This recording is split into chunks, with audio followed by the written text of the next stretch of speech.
Okay, hello again, boys and girls. If you have been following along on the channel, you know that I've been doing some projects related to getting this Model 28 ASR teletype integrated into the station. If you've seen the videos, you know I also have a KSR, keyboard send receive. But this is the big mamma jamma here. We want to get this integrated. And this most recent video that I shot, I demonstrated a problem I was having with a jack inside the local electrical service unit, which is sort of a little local loop system and interconnect system that was causing my reperf here to run open when nothing, when it shouldn't, when it should be running closed. Anyway, we were able to get that resolved. And here's a little video of what we did. We sprayed in some deoxit and we worked the jack many times with a male plug. And sure enough, there must have just been some dirt in the jack that was preventing the normaling contact from closing properly. Okay, so that's done. So what's next on the list of projects here for this? Well, really two things. One, I want to get a switch integrated so that I can key my transmitter, and I have more than one transmitter in the shack, and so I'm going to probably try to make something that will key one of two transmitters. And the other project I want to do here is to better integrate this typing reperf into the system. And the objective here is to create a switch that will allow me to alternately insert it into the main loop so I can print, you can see it up there, so I can print traffic off the main loop, for example, receiving traffic off the air. And then the other position of the switch, I would like to turn off. I might as well show this, more interesting. The other position of the switch will allow this to be turned off, but not from an AC motor perspective, but from a loop perspective. And that means I'm going to instead substitute in a mark hold loop, meaning a loop with current that does nothing but keep the magnet engaged, and therefore the clutch and not engaged, so that this does not chatter and run open. So the project is to integrate two switches somehow, somewhere into the ASR. That one allows me to key a transmitter, and the other will allow me to put the reperf into the loop or out of the loop without it running open. So the first thing I figured is, well, I really this ASR came to me with this sort of telco switch. I'm not exactly sure what they call it. There's a million variations of these. They're not very common now, but it really does look period. I think it is period up into the 60s, maybe even later they use those types of switches. Really looks period for this. This is not an original switch, as some of my other videos will explain, but it just looks right. And it just so happens, many years ago, I acquired a whole mess of these type of switches. They came on this little escutcheon that says battery and ground CO, maybe, I don't know, central office. And then VM 3 milliamps. I don't know, VM probably does not mean virtual machine. That's my guess. And I have a ton of these. I just pulled a few out of my drawer, but I have a ton, a literal ton. And some are different. Some are, so these, many of these are positive in one direction, off in the middle or something, and then momentary in the other direction. Momentary, I don't think really has much utility for me here today. But then I also have ones like this that are push on in one direction, off, and then push in the other direction. So what I think I'm going to do is use this for keying one transmitter or keying another transmitter. And this I'll probably use to turn, I'll probably put it in this orientation to turn the reperforator on. And then in the off position, or the center position, to install a second loop just to keep it from running open. And I had to then think about where do I want to mount these switches. And I decided that this is really a perfect little blank panel. This panel is used for many different things in the history. The Teletype M28 Teletype machines, including a hole for another underdome reperf.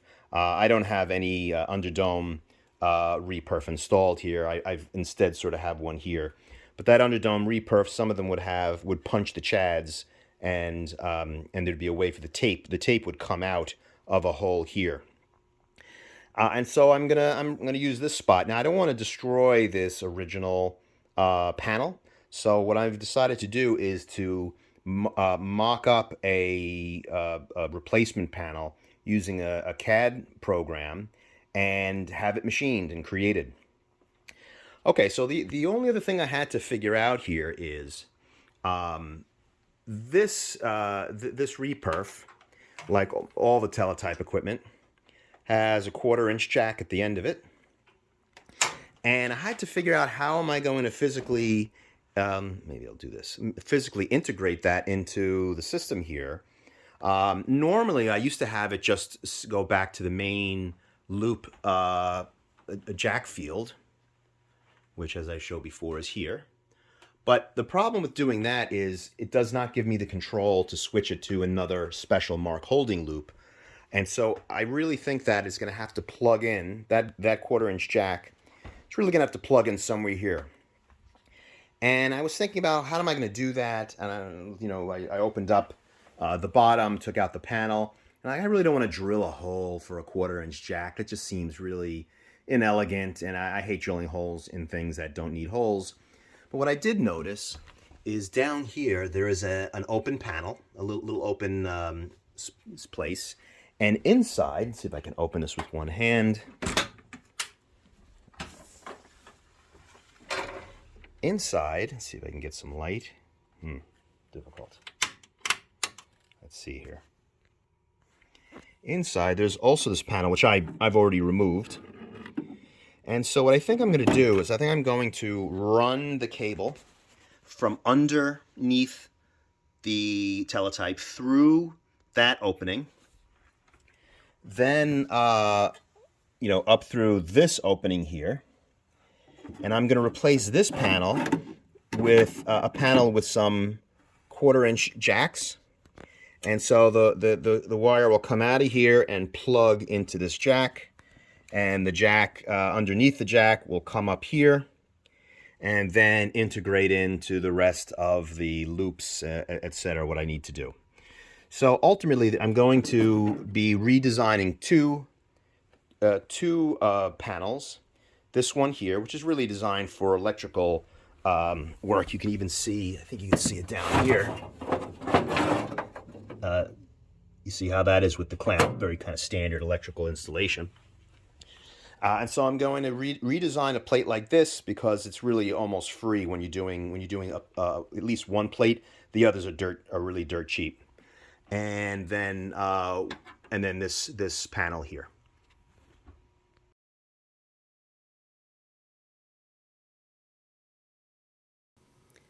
So here is a little copy of the diagram.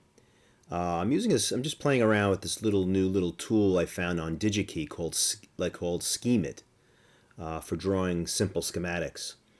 And this is a little oversimplified, a little bit, but I'll walk through it and give you the idea of how it works. So as I mentioned, there are two functions of this panel. One function is to have a control for an external tape reperforator, and this switch here, which is one of those telco switches, allows me to select either the main loop, which is where the traffic is located, the main external loop, which will cause the reperf to print tape of whatever's on the loop. Or if we switch the switch down, it's a double pull, double throw, to these two contacts here, we get a mark hold condition. So in other words, when we turn this off, when we turn the reperf off, we we don't have to switch the AC of it off because that's kind of inconvenient. We just want to put it on another loop that has no traffic on it and it's always in marking condition. And to do that, I just came up with a little, I had this in my junk drawer, a 3.3 volt little power supply, little wall wart type thing. And I'm going to run it through a little fuse and then a resistor here because I guess I should explain this normaling jack first.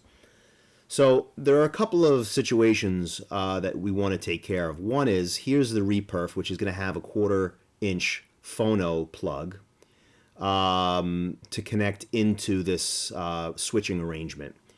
When it's not connected, when it's unplugged from this jack, we want to make sure, especially the external loop, is continuous, because we don't want unplugging this reperf to impact the rest of the loop, where there's a page printer, maybe 2 page printers, a keyboard, etc. So we want to be able to unplug the reperf from the loop and not have it affect the other devices on the loop. And to do that, we use something called a normaling jack.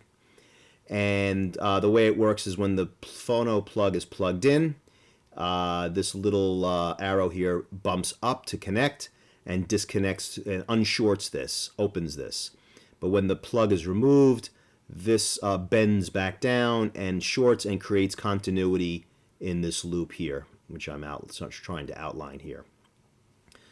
The other condition we have to be considerate of is when I've switched the reperf to this mark holding situation, we also want to make sure that we close the external loop.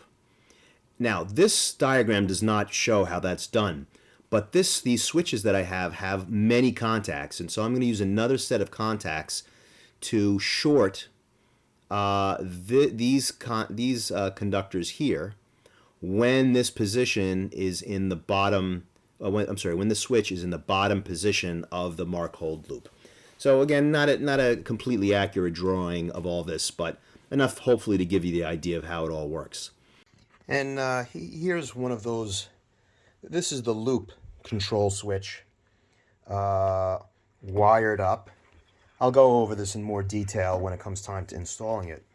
But essentially there are 3 pairs of wires. I forget, I'll have to look at my notes which is which, but this is, for example, the output of the switch that goes to the reperf.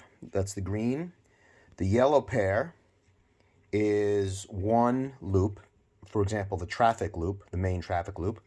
And the last pair, the orange pair, is for the mark hold loop. And what you'll notice here are these black wires. And these black wires are what provide the function of closing the traffic loop when the selector is in mark hold, is selecting the mark hold loop. That, remember, when it's holding the magnets, holding the reperf closed, we do need to maintain continuity for the main external loop. And I'll go into more detail on that. So what I mentioned before is that when this is disconnected, and if we're in the mark hold loop position, we don't want this loop to short because it's technically not a current loop. It's just a little 3.3 volt power supply. So we have a little a 1/4 watt. I could probably do a 1/2 watt too if I can find one in the junk drawer. 68 ohm resistor. So when this is shorted, we're getting, I don't know, maybe 0.16 watts. Less than a 1/4 of a watt. And when it's in series with the 70 ohm reperf magnets, I get something like 25 milliamps, which is definitely enough to trigger the reperf magnet and to keep it in mark holding position. The last thing I wanted to describe is this little snubber diode. And the purpose of the snubber diode is when this little 3.3 volt power supply is disconnected, and it's either because I switched into the main traffic loop or I unplugged. Well, probably that's the biggest situation, and what that does is when the reperf magnet, which is an electromagnet, loses current, the magnetic field that is generated around this coil collapses, and when that magnetic field collapses, it induces what could be a very high voltage. I haven't measured it, but I've seen it spark and give me a little shock. It induces a pretty high voltage, and we want to snub that out, so we short it out using a little diode. And yeah, I've gotten a little shock from that. So that's sort of the main circuit here. The other one, as I mentioned, is another switch on this panel to allow me to key my transmitter. And so while just before I'm ready to transmit, I flip the switch, and the transmitter goes into transmit mode, and I can send traffic from the loop to the transmitter. But these switches, since they have so many interesting contacts and contact arrangements, what I decided to do is wire up for two different transmitters. You'll see here that this is a double pull, double throw with a center off. You see that there's a thing here that is not connected. When it's center off, that's essentially receive, and the transmitter is both transmitters are unkeyed.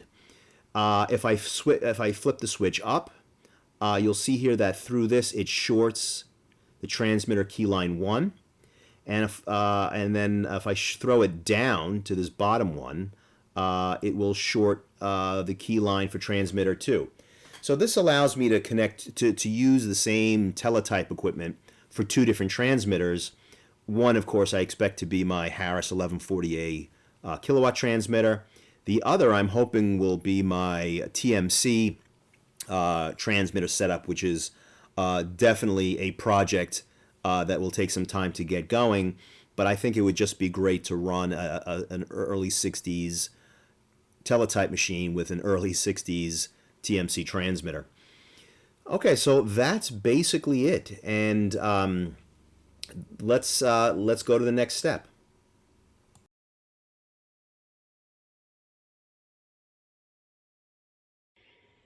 Okay, so regarding these panels, I was able to take this panel, out of the ASR, and you can see it has these 3 slots on the bottom.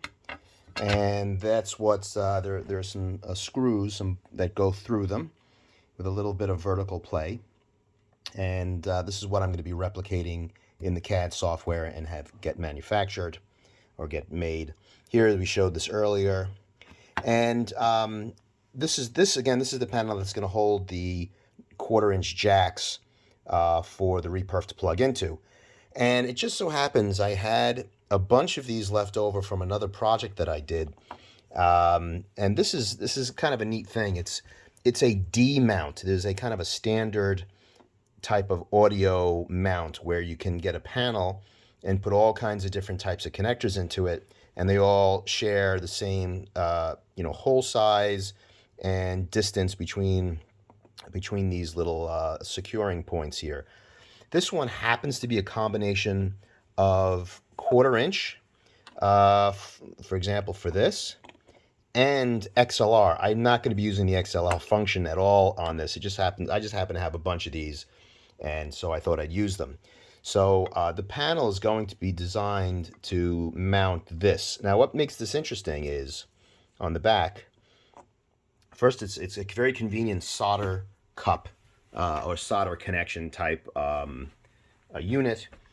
And this is actually a TRS, tip ring sleeve, a capable jack, even though I only need tip and sleeve. But you'll see it's got a lot of contacts. I don't know if you could see some of them, but this is, for example, TN or RN, etc. The N means normal. So RN, I don't know if you could see it here, if it's very, very small, is the ring normaling contact.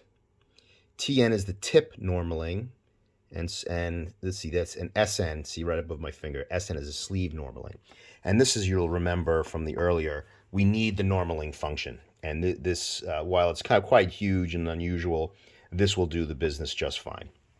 So let's look at the next step. All right, so here are the panels that I designed. I use this little tool called eMachine Shop. It's a company that provides a decent, I'd say, CAD tool, software that you can design your own panels or your own even three-dimensional and turned items on lathes, etc. It's a machining company. And I created these panels, and what we can see here, here's the main panel for the teletype. These are the slots for the two switches. One switch will be transmit, transmitter 1 up, transmitter 2 down, receive in the middle, and this will be on and off, on for reperforating from the main traffic loop, and then off for mark hold to just leave the perforator running. What these little things here indicate are a chamfer, essentially a countersink. It's just a little kind of odd way of describing it. Here, these four holes are for screws for a four-positioned terminal block, and I'll just show that one briefly.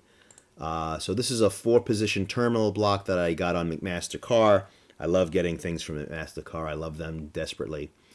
And so it's really wonderful that they provide so much detail and mechanical detail dimensions on their products here. And so it's just four position. And here are the exact positions. This is also countersunk. And here is that other panel that I'm going to use to put two normaling 1/4-inch jacks here, and I'll show more of that, how that's all going to work. But that's the reperf is going to plug into one of these, and the other I could use for I don't know what. But making two of these holes is the same price as making one, pretty much, maybe 10 cents more. So I decided to do it. And let's take a look at this on a 3D basis. And so I'm going to zoom in a little bit here and rotate it. So here you can clearly see the countersink holes for the switches, and similarly the countersunk holes for the barrier strip of the terminal strip. You could also see the slots down here created to mount this panel on the ASR itself.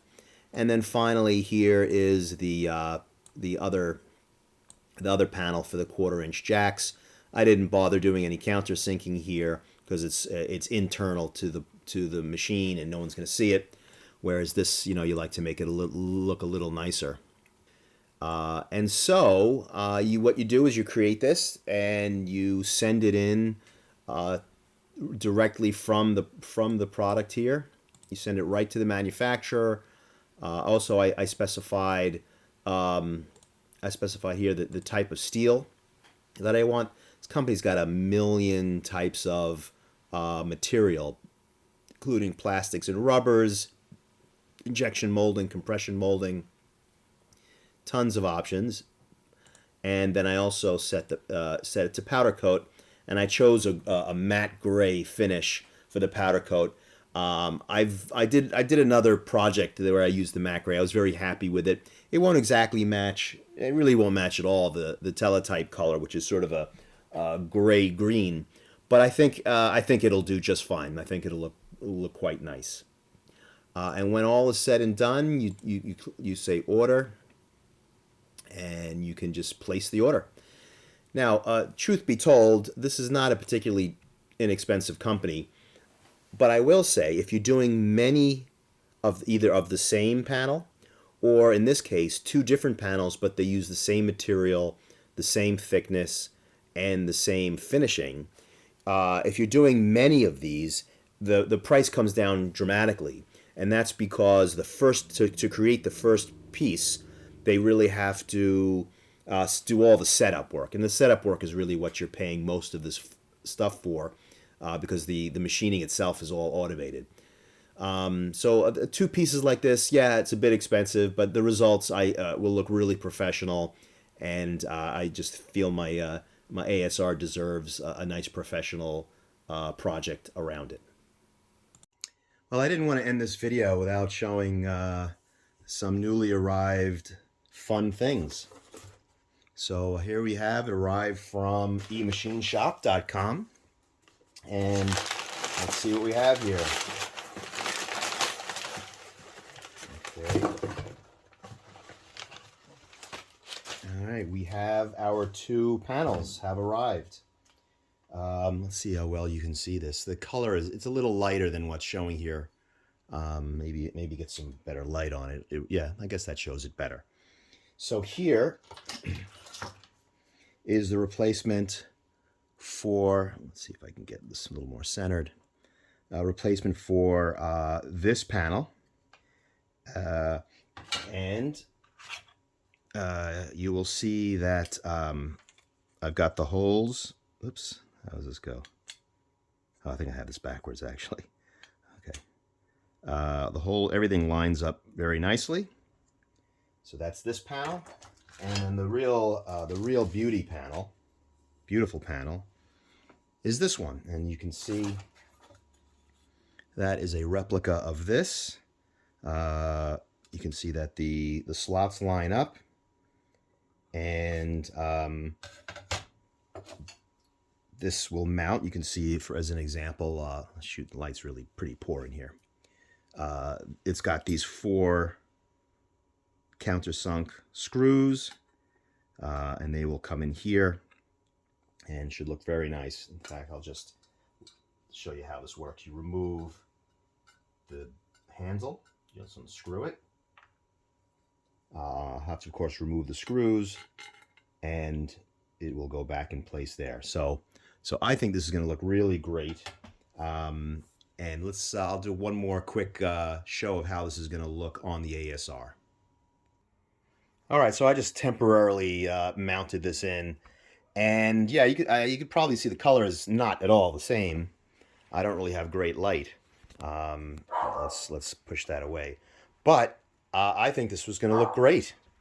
I think it's going to look really professional, and very excited about that. Well, this is the end of this.